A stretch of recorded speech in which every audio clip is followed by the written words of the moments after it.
बिस्मिल्लाहिर्रहमानिर्रहीम। सबसे पहले तो मैं आपके मीडिया के दोस्तों का शुक्रिया अदा करता हूं कि हमारे यहां पर जब रहबर कमेटी होती है तो उसमें आपका भरपूर अंदाज होता है और जज्बात के अंदाज से होता है, वो उस पर भी मुझे खुशी होती है और अपनाइयत की बुनियाद पे भी होता है, उस पर भी मुझे खुशी होती है। आपका भी शुक्रिया कि आप मेहमाननवाजी भी करते हैं और ये आप लोगों का अपना घर है, उसमें नमक भी इसमें अगर मुझसे थोड़ी सी कमी हो तो आपको इख्तियार है पूरा करो। अच्छा जी, बिस्मिल्लाहिर्रहमानिर्रहीम। जिस तरह के आपको मालूम है कि 2 दिन पहले वहां पर मेरियट होटल में एपीसी हुई, जिसमें आप सब दोस्त शरीक थे और उस पे भी हमारी भरपूर वहां पर सियासी जमातों की जो यहां पर है इस तरह नुमाइंदगी थी और वहां पर भी कौम की उमंगों के मुताबिक जो मौजूदा सूरत हाल है उसके मुताबिक सब ऑप्शन को देख के फिर फैसले किए गए। तो उस पे हमारी बी रहबर कमेटी की कुछ जिम्मेदारी बनती है कि उसको अमली जामा पहनाने के लिए उसमें तेजी लाए। तो चूंकि उस दिन बिलावल भुट्टो जरदारी साहब ने भी कहा कि कल से हम उसका आगाज करेंगे, तो हमें अपने सब लीडरशिप की उस बात का एहसास होता है कि वो किस नीयत से भी कर लें, लेकिन हम कोशिश करते हैं कि उसकी उस ख्वाहिश के मुताबिक ये नीचे की जो टीम है वो उसी के मुताबिक चले। तो फिर मैंने दोस्तों से मशवरा करके तो आज उसकी तसलसल में हमने रहबर कमेटी का इजलास बुलाया कि उसकी जो बिल्कुल एक्शन प्लान है या जो भी उसके अभी जल्द से जुलूस होंगे, रैलियां होंगी, कि उसमें हम जल्दी भी लाएं और उस पर अमली काम भी शुरू हो। तो आज इजलास ने महसूस किया कि एपीसी के फैसले के मुताबिक अपोजिशन जमातों की एक नई अलायंस पीडीएम तश्कील दी गई है और एक खुसूसी कमेटी भी तश्कील दी जाएगी जो एक्शन प्लान के नुकात पर अमल दरामद कराएगी। इस सिलसिले में रहबर कमेटी ने एपीसी में शामिल जमातों के कैदीन से गुजारिश की, हमने अपने अपने कैदीन से गुजारिश की कि वो जल्द अज जल्द एपीसी के फैसले के मुताबिक पीडीएम की बाज़ाब्ता तश्कील, उसके ढांचे, क्यूआरस और टाइम फ्रेम का तयन करें। एक और बात जो सामने आई है और एपीसी से जो बुकलाहट है और उसने इस मुल्क में आग लगाई है और हमारे ख्याल में उसके जो फैसले हैं उसने जो हलचल पैदा किया है, मेरे ख्याल में मैंने अपनी ज़िंदगी में और यहाँ पर मेरे जो बुजुर्ग बेटे हैं वो ज़्यादा बेहतर जानते हैं, इस तरह बुकलाहट मैंने अपनी सियासी ज़िंदगी में नहीं देखी है जो आज मौजूदा हुकूमत पे है और उसके सहूलतकारों पे है। और उससे आप अंदाज़ा लगा सकते हैं कि मौलाना फजल रहमान साहब के ज़ैद असास है। मैं तो आज इस चैनल से उससे पूछता हूं कि उसके नाम पे जो कुछ है वो हमें बता दे, जो उसने बनाए हैं, उसके जो मुल्क में असासे हैं, उसकी जो ज़मीनें हैं, उसकी जो घर हैं, वो बता दें कि अगर कोई आदमी इस तरह जिंदगी गुजारे जिस तरह मौलाना फजल रहमान साहब ने और उसके बाप ने तहरीकों में गुजारी है और इस मुल्क के लिए उसने दीन इस्लाम के लिए जो काम किया है, इस पाकिस्तान के लिए जो काम किया है, इस जमहूरियत के लिए जो काम किया है, और उसके बाद भी उसकी हैसियत ये होगी जो आप भी उसको देखते हैं और मैं भी देखता हूं। और जब आप वहां पर जाते हैं तो आप कहते हैं कि यहां पर गली में हम बहुत तंग होते हैं, खुदा के लिए ये मीटिंग आपने घर पे रखें, क्योंकि मौलाना साहब के पास घर में आपके बैठने की भी इतनी जगह नहीं है कि वो फार्म हाउस हो या इतने वो जगह हो जो लोगों के होते हैं। अभी ये बुकलाहट जो है, 2 बातें सामने आई है अपने दोस्तों की इजाजत से کہ ایک ابھی عجیب سی بات سامنے آئی ہے کہ آپس میں مذہبی لوگوں کو دوبارہ لڑانے کی کوشش ہو رہی ہے. بریلوی، اہل حدیث، سنی، اہل تشیع، اس پہ اس ملک میں ایک نیا کام ہو رہا ہے. اور دوسری جو حیرانگی والی بات ہے، دہشت گردی دوبارہ واپس آ رہی ہے. وہ بندوبستی علاقہ جو پہلے سے تھا اس میں بھی اور سیٹل میں بھی. اور جب اے پی سی ہوگی تو اس میں ہمارے میاں صاحب کو بیچارہ نیا تھریٹ مل جاتا ہے. جو حالات اس پہ گزرے وہ بھی آپ کو معلوم ہے. اور آج بھی اس کی موبائل میں جو تھریٹ ہے وہ کہاں سے آ رہا ہے. اور خدا را ان لوگوں کو تھوڑا سا ادھر بھی دھیان دینا چاہیے. شریف صاحب کیا رہے ہیں؟ میاں افتخار حسین صاحب، میاں افتخار حسین صاحب ہمارے قریب تو ابھی میاں صاحب بیٹھے ہیں نا. تو یہ وہ باتیں ہیں کہ ابھی اس ملک میں آزادی سے رہنا بھی عجیب سی بات ہے. نہ کسی صحافی کو تحفظ ہے، اور دین دہاڑے اسلام آباد سے لوگوں کو اٹھایا جا رہا ہے اور بعد میں جب عدلیہ اس پہ زور دیتی تو واپس ہو رہا ہے. اسی طرح سیاسی لوگوں کو تو اگر آج اس ملک کے ووٹ آپ گن لیں اور اپوزیشن کی جتنی بھی جماعتیں ہیں، پہلے تو ہم 9 تھے، ابھی تو 12 پہ پہنچے ہیں، آپ اس کے ووٹ کو بھی نکالیں جو پاکستان کے عوام نے اس اپوزیشن کو ووٹ دی ہے، اور اس کے باوجود جو زبردستی ڈالے گئے ووٹ ہیں وہ بھی نکالیں. پھر بھی اس قوم کے ووٹ جو ہیں وہ 10 گنا زیادہ ہے ان لوگوں کے ووٹوں سے. اور ابھی فیصلہ موجودہ وزیر اعظم بیچارہ جس انداز میں بھی ابھی اس حکومت کو چلا رہا ہے وہ آپ ہم سے بہتر جانتے ہیں. ابھی یہ ضرورت کیوں پڑی اے پی سی؟ تو یہاں پر اگر ملکی مفاد میں بھی کسی بھی جماعت نے کبھی اس کے ساتھ ملکی مفاد میں تعاون کیا ہے، لیکن تعاون کے بعد پھر اس کو گالی پہ اترایا ہے. میری تو ایسے اخلاقیات نہیں دیتے ہیں. جب آدمی سامنے ہو تو اس کو آپ کس طرح اس طرح زبان سے بھی کریں گے. تو لہذا آج ہم نے خصوصاً اور ہم نے ابھی آپس میں بھی یہ مشورہ کیا کہ ادھر سے جب یہ جائیں گے، میں نے تو ابھی مولانا صاحب کو فون کیا، ادھر آپ کے آنے سے بھی پہلے بتا دیں. اس نے کہا میں سکر میں ہوں، 2 دن بعد آ رہا ہوں، تو دوبارہ انشاءاللہ بیٹھیں گے.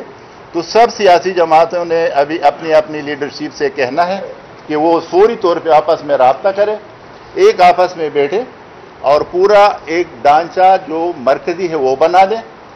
پھر صوبے کی تنظیمیں بنانی ہیں اور پھر اضلاع کی تنظیمیں بنانی ہے، چونکہ جب مرکزی ڈھانچہ بن جائے گا مکمل تو اس کے بعد صوبے کی بھی بنے گی. جی، اور اس کے بعد اضلاع میں بھی ہوگا. تو اس کے لیے آج ہم نے تھوڑا سا آپ کو پینڈا کھلانے کے لیے بھی تکلیف دیا اور حلوہ کے لیے کہ آپ کافی دنوں آپ کو بھی نہیں دیکھا ہے، اور باقی بھی ان دوستوں کو بھی اکٹھا کرنا تھا.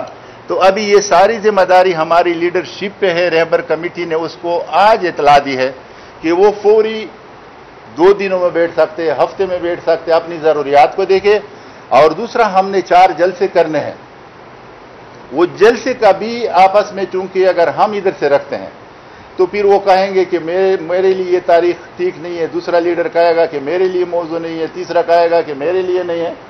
تو وہ سارے آپس میں مشورہ کر کے لاہور کا جلسہ، کراچی کا جلسہ، کوئٹے کا جلسہ، پشاور کا جلسہ اور 3 جلسے جمعیت علماء اسلام نے اس سے پہلے رکھے ہیں. ایم ایم اے نے اپنا پروگرام چونکہ شروع کر کے رکھا تھا، تو اس پہ ایک ہمارا لڑکانہ میں جلسہ ہے 25 تاریخ کو.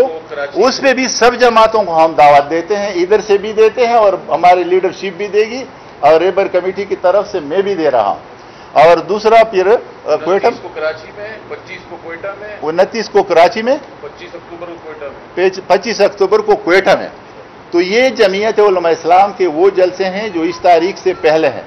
اور ابھی جو میں نے باقی جلسوں کی اور ریلیوں کی بات کی وہ انشاءاللہ 2-4 دنوں میں ہماری لیڈرشپ بیٹھے گی اور پھر جلسوں کا تعین بھی اور جو صدر، general secretary, vice president information, ये सारा ढांचा भी इंशाल्लाह मुझे उम्मीद है कि ये हमारी दरख्वास्त जो है, हम भी उसके लोग हैं। जब हमें हिदायत देते कि अभी आप बैठे, तो कल भी हमें ये हिदायत मिली थी कि आप लोग बैठे और हमें कुछ तजवीज़ भेजें। तो हमने ये कहा कि बजाय कि हम इधर फैसले करते हैं, क्योंकि बड़े फैसले हैं, उन्होंने फिर चुनाव खुद करना है कि पार्टी में किस ओहदे के लिए किसको देना है। तो आपका भी शुक्रिया अदा करता हूं और आपके साथियों का भी शुक्रिया अदा करता हूं। सहूलतकारों की भी बात की और बेचारे वज़ीर-ए-आज़म की भी बात की। हाँ, जिन्होंने लाया जो सहूलतकार है, ये किसी ने उसमें उन वज़ीर-ए-आज़म बेचारे से तो इस्तीफा मांग लिया, हाँ। लेकिन जिन्होंने लाया उनसे भी इस्तीफा मांगा है, आप लोगों ने आज मांगेंगे। और दूसरा, मौलाना ने बाकियों को दावत दी थी कि नैब के प्यास टेकियां बंद कर दें। जी जी। अब मौलाना को जो मुबैना नोटिस है, अगर वाकई वसूल हो भी गया तो मौलाना नहीं जाएंगे नैब में। मेरे ख्याल में यही जो नेब ने कुछ इकदाम किया है, उसने मौलाना साहब के कद काट का कुछ अंदाजा नहीं लगाया था, और उन्होंने ऐसा फैसला किया है जिस तरह कोई उसको मजबूर करे कि आप ये कर लें।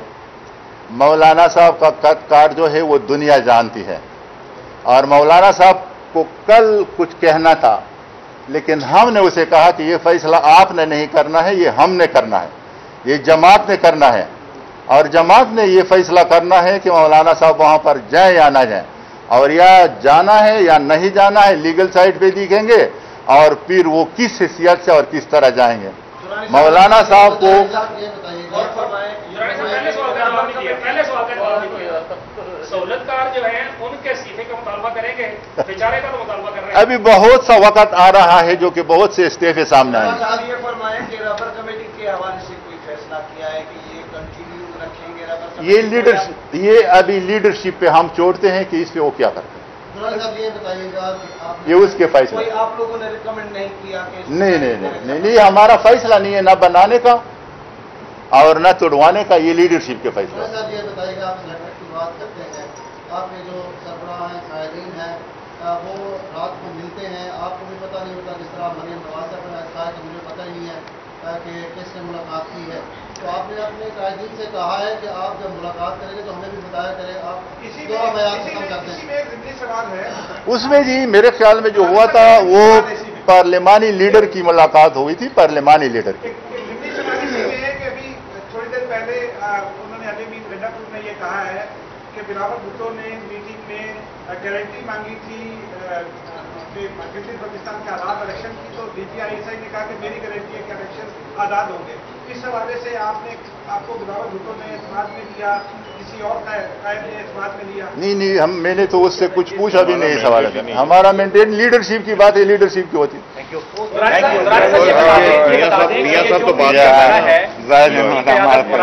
हम यहाँ से खबर है। एक सेकंड जी जी एक सेकंड मियां साहब, आपने एक बात कर ये सेकंड खैर सेकंड से हाँ जी, एक मिनट मुझे दे दें। मैं आपसे सवाल ये करना चाह रहा हूँ कि क्या कोई फैसला हो गया है कि PDM की सरबराही कौन करेगा? इतलात ये हैं कि मौलाना साहब में और मरियम बीबी में टाइप वो फैसला वो करना एक हफ्ते का इंतजार करें, आपके जेब में सारी बात आ जाएगी। मुझे चूंकि एक सेकंड जी, ऐसा है थ्रेड के हवाले से बात हुई, मैं यानी मुझे ऐसा मौका नहीं मिल रहा था कि मैं सामने से बात कर सकूं। मैं मशकूर हूं कि आज यहाँ पे मुझे मौका मिला, और अकरम दुरानी साहब ने भी मौका दिया, तमाम साथियों का। सबसे पहले तो ये कि मेरा किसी से ज़ाती दुश्मनी नहीं है। 2010 से मुझे मुसलसल थ्रेट आ रहे हैं। मेरे लख्त जिगर को शहीद किया गया, मैं झुका नहीं, डरा नहीं। मेरे घर पे खुदकश हमला हुआ, 19 साल 2 जवान और शहीद हुए, मैं डरा नहीं, क्योंकि मैंने धरती से प्यार किया है और धरती के लिए लड़ाई लड़ी है, इंसानी हुकूक के लिए लड़ाई लड़ी है। और आज भी मेरा ये अहद है, शायद कल मैं न हूं, क्योंकि जो थ्रेट मिलते हैं तो कुछ भी हो सकता है किसी वक्त भी, लेकिन ये मेरा अहद है। मैं बादशाह खान का पैरोकार हूं, अमन की खातिर, पार्लिमान की बालादस्ती की खातिर, आईन की बालादस्ती की खातिर, वतन और धरती की यानी इसकी हिफाजत की खातिर, और जो ह्यूमन राइट्स है उसको तहफ़्फ़ुज़ देने की खातिर। अगर मेरा खून भी काम आए तो मैं इससे रुगर्दानी नहीं करूंगा और नहीं डरूंगा और आप ही के लोगों के सामने इसी तरह खड़ा रहूंगा। बड़ी मेहरबानी। दुरानी साहब एक मिनट। नहीं जी, एक मिनट मैं सिर्फ एक वजाहत करना चाहूंगा। यहाँ पे भी दुरानी साहब ने भी कहा कि पार्लिमानी लीडर्स को बुलाया था और वो गए। मेरा ताल्लुक पश्तूनख्वा मिलिया अवामी पार्टी से है, मेरा नाम ज़ियारतवाल है। हमें न उन्होंने पार्लिमानी पार्टी के हैसियत से दावत दी है, न हम गए हैं। और इसी तरह नेशनल पार्टी उन्हें भी, वो भी पार्लियामेंट का ऐसा है, न उन्हें बुलाया गया था न वो गए थे। तो ये वजाहत ये इस बुनियाद पे नहीं है कि उन्होंने पार्लिमानी उसको बुलाया है। किस बुनियाद पे बुलाया है, किस मकसद के लिए बुलाया है, किस गरज के तहत बुलाया है, वकलाहट में मुब्तला लोग अब इस मुल्क को मजीद चलाने के काबिल नहीं रहे हैं। हर एक अपनी गिरबान में देखें, जाएं अपने उसमें, और ये मुल्क आवाम का है और आवाम के लिए छोड़ दे और आवाम इस मुल्क पे हुक्मरानी करेंगे। मेहरबानी।